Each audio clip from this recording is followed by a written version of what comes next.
Hi అండి, అందరికీ నమస్కారం. Welcome back to our channel. ముందుగా అందరికీ రథసప్తమి శుభాకాంక్షలు. సో ఇవాళ రెసిపీ వచ్చేసేసి బెల్లం పరమాన్నము. సో ఫస్ట్ ఒక గిన్నె తీసుకోండి, దానిలో 3 కప్పుల వాటర్ వేయాలి.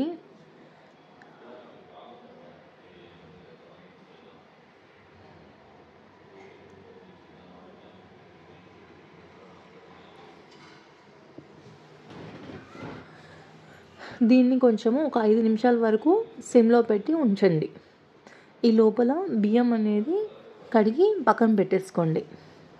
బియ్యం క్వాంటిటీ ఎంత తీసుకోవాలి అంటే 1 కప్ తీసుకోండి, సరిపోతుంది. సో ఇలా నీళ్ళు కొంచెం తెల్లుతున్నాయి అనేటప్పటికి మనము బియ్యం వేసుకోవాలి.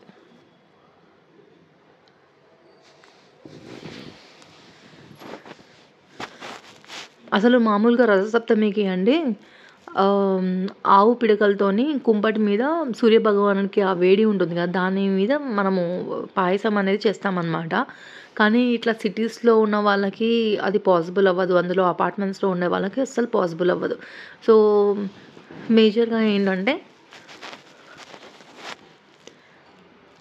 శుభ్రంగా స్టవ్ కడుక్కొని దానికి పసుపు కుంకుమలు పెట్టుకొని మనము భగవంతుడికి ప్రసాదం అనేది చేస్తామన్నమాట.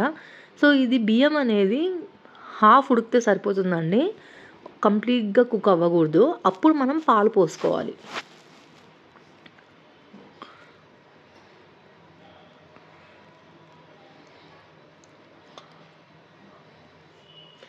ఇక్కడ నేను 2 కప్స్ పాలు తీసుకుంటున్నాను.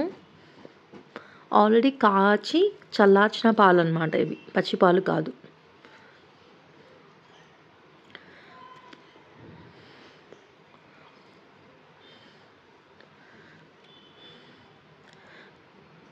దీనిలో ఇలాచీ వేసుకుందాము.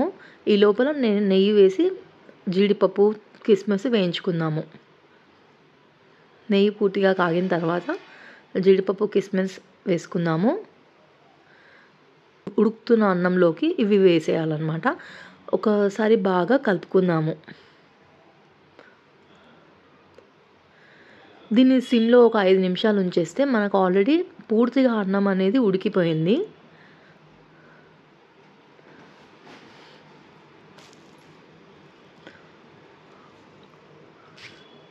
ఇది అన్నం అనేది దగ్గర పడుతూ ఉంటుంది, గరిటెతో తిప్పుతూ ఉండాలి, లేకపోతే మాడిపోతుంది.